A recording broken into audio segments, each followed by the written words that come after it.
When I'm not prioritizing my overall health by exercising, dieting, and avoiding any and all current events and news, I like to answer questions that I get on YouTube, so let's get to it. A great example of a flattened 5 power chord type thing at the beginning of the intro of Bottle Up and Explode by Elliott Smith. Yes, this is an absolutely great example of a flat 5 power chord. So, if you've never heard the song, it sounds kind of like this.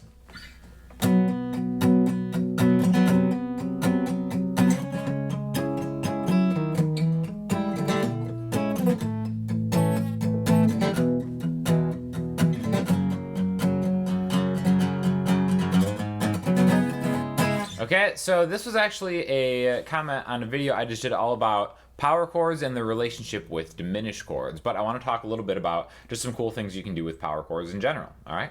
You may have heard that term, don't know why it's so powerful. All it is a root note and it's fifth, okay? So for example, in that song specifically, the root note is a B, the 2nd fret on the A string, and its fifth is going to be the 4th fret on the D string.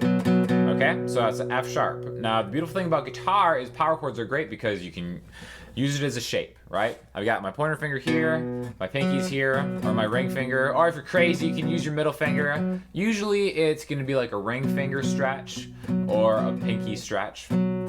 Just a 2-fret spacing down a string, okay?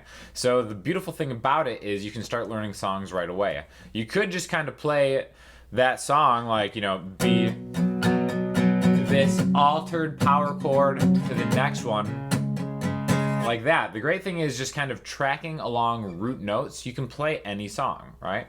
Any song you've ever seen is going to be a letter, the name of the note, and then maybe like a word like major or minor or major 7 or augmented or suspended. You can always cheat and use a power chord just to follow the root note. That's why they're so popular on guitar, right? So again, if we just have a root note and it's fifth, and the reason it's called its fifth is from the major scale. If I play the B major scale here, 1,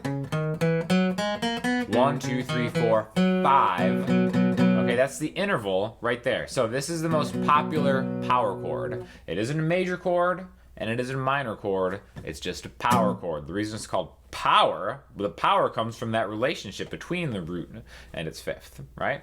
In fact, if you get into some like fancier chords, like maybe like a 13 jazzier type chords, you don't even need the fifth in that chord because it is implied, all right? So again, you know, you could go on and on about just all different chord namings and stuff like that, but I want to still focus on power chords and some different ways that you can play them to kind of move them around, all right? So we got this B power chord.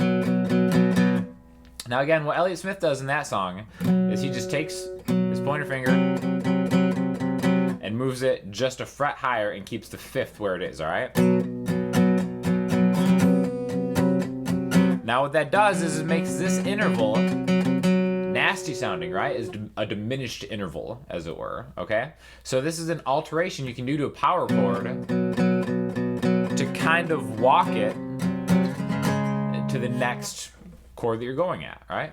Now, just because this sounds so nasty doesn't necessarily mean it's out of the key. In fact, there is a note that it always sounds right on. Even if it sounds kind of nasty, it's still staying in the key. And that's what I want to talk about right now, how you can use these to replace different chords, all right? Like I said, this power chord is neither major nor minor, it just exists, all right?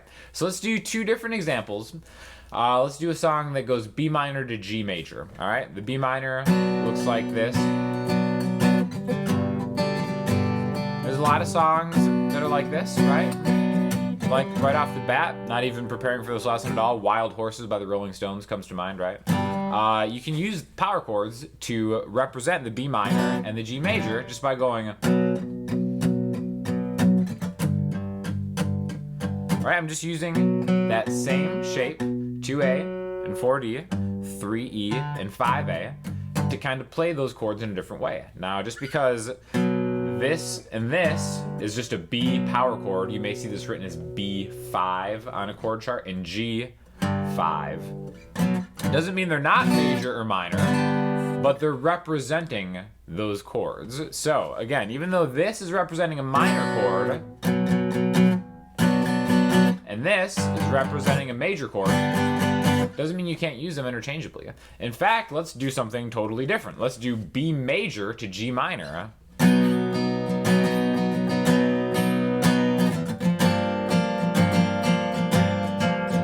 bit jarring right there, right? Definitely more non-traditional.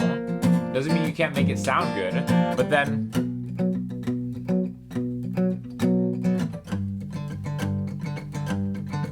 see, we use those exact same two chords that we used for the Wild Horses example, but because we're so used to minor to major, major to minor, it's always going to work. So that's what's cool from a songwriting standpoint, or even just like if you're going through parts of a song that maybe is a cover, you can use them to kind of just change the vibe, right? Like maybe the chorus of the song is B major to G minor.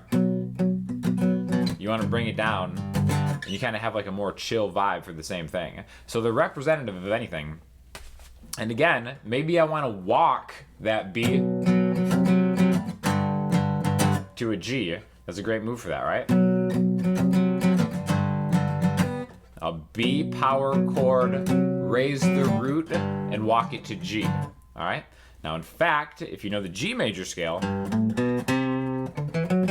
you'll know that the B note, play those same notes starting at a B, and you have that diminished interval, but you also have the power chord note. So this right here is something that, you know, you can kind of relate to if you are into the modes. You could say that's like a very Phrygian type thing, but we're just adding a transitional note to go from a B to G. A lot of creative ways that you can do it, but it all comes from that power chord, all right? Now you can also add octaves to fill out the sound. That's a root note, it's fifth. And then you can go on the same fret, so for this B super power chord, as I call it, we have 2A and 4G. I'm adding another note, but it's the same note, so it's still a power chord. I'm not adding a different note outside of what we're doing, we're just adding the octave. Okay, so root note, root and fifth, and octave. And I still haven't revealed if it's major or minor. Yeah, okay, so I really like to use power chords not as an easier way to play chords, but almost as a way to add mystery, like for a further part in the song. Like maybe I'll start something with this B, and I won't know what key I'm even in until I get to the next part, which maybe it's major, maybe it's minor. But again, that's why power chords aren't always just an easier way to do things. Sometimes they're just kind of like a more mysterious way to reveal what a song actually is as you go along. And that's why it's really important to spend some time thinking about them. I found this video while looking for ninja moves, wanted to learn the circle of fists, but now here I am learning more passive skill. Thank you. You'd be surprised at how many people find me trying to learn ninja moves and then end up accidentally learning music theory. Oh my Cort, Sean willing to change the strings, a major compliment. So this is on the video the other day that was sponsored by Cort. This is a Cort A6 I use a lot. I changed the strings on it, which means you know I like the guitar, right? I'm so salty and so lazy about changing my strings, but I think these sound really good. In fact, usually I use elixirs, but the guys at Bog Street sent me their kind of like new acoustic strings. They just gave me a couple sets at NAMM. This is the first time I'm trying them out. And I think they feel pretty good. If I had to say what they feel like not as smooth as elixirs do, but they still sound kind of as good. So I'm a fan of these. I'll link you in the description if you're interested. You can buy them off of Amazon and stuff like that. But they're a few bucks cheaper than elixirs, and initially, again, I'm not going to know exactly my full thoughts on these until I've had them on here for like at least a month, but they play great, and I would say the sound of the Cort has improved since I put these on there. In fact, it's pretty funny talking to a bunch of string manufacturers at Summer NAMM. I learned a lot more about strings as far as them just being coated or uncoated. So if any of you guys are actually interested in that stuff, I don't know if that's a boring topic or anything, but if you guys are interested, I could make a separate video on just like what I learned about strings, if anybody even cares. But again, thank you to the guys at Bog Street for just kind of like giving me a couple pairs of strings, because sound pretty good. A pedal for those who can't do harmonies. Stop learning a craft. Just get a pedal to do it. So this was on the video that we did of a doubler pedal, where you can sing something and then it adds like an octave lower or above. And you're right, you know, a lot of times you just want to cheat and buy a pedal because it's extremely hard to sing a main line and also sing the harmonies below and above at the same time. Definitely a lost craft. A craft lost to time, being able to sing 3-part harmony by yourself, but I can see why you'd think using a pedal would be cheating. What on earth are you prating on about? I use it as for lessons. It has a nice gig bag. It's a boring video. Salty Blues comment of the week. This is on a video I did called like a year with the Fender Acoustasonic Strat, right? My thoughts after having it for a year. And my thoughts were like, yeah, it's a really good guitar. Might be too expensive for a lot of people, but I love it for teaching, and it has a nice gig bag, and those are my thoughts. And I like how he's like, oh, you use it for teaching? It has a nice gig bag? It doesn't sound loud unplugged? Like, he's just like repeating the main points of the video and being like, what are you talking about? Well, those are the main points of the video. You would be a perfect bad boy for Hallmark. This is my weekly plea for somebody to get me on the Hallmark channel, because I've decided that aside from being a guitar YouTuber, I should be on the Hallmark channel or Lifetime Christmas movies. I've decided to open it up to bit parts on being the douchebag boyfriend in a Lifetime Christmas movie or a Hallmark channel movie, but that's it. I don't want to be an actor, don't get it twisted. Those are very specific, which is why every week I'll just be canvassing the audience to potentially help me out. So please, spread the word. Sean, you were great, your playing was great, and the guitar was great, but Andrea, save this video, watch it often, and weep. Thank Andrea for being your friend. So this is the video we did on a boat with Ciari guitars, where we just kind of played a couple of our songs because we were in the San Diego Yacht Club Marina just chilling. And I thought the vibe on that was really cool. So if you missed that, check that out, because we just did a couple original songs, and we did a lot more, which if you guys are interested in seeing all of them, maybe I can just post them or put them up on Patreon or whatever. But check it out, because I thought the guitar sounded cool, especially with like the little battery Yamaha amp. It's definitely all you need. Super, super chill boat vibes. Check it out. You seem like a nice guy, but you really need to see a speech therapist. Classic comment on the video I posted yesterday about just reading mean comments about myself. I love that a lot of you really took it to heart to pile on. It's pretty fantastic. So if you missed that one too, if you wanted to see me get flamed in the comments section for a solid 15 to 17 minutes, check that one out too, because not to be missed. So for listening homework today, I'm going to throw you to Bottle Up and Explode by Elliott Smith.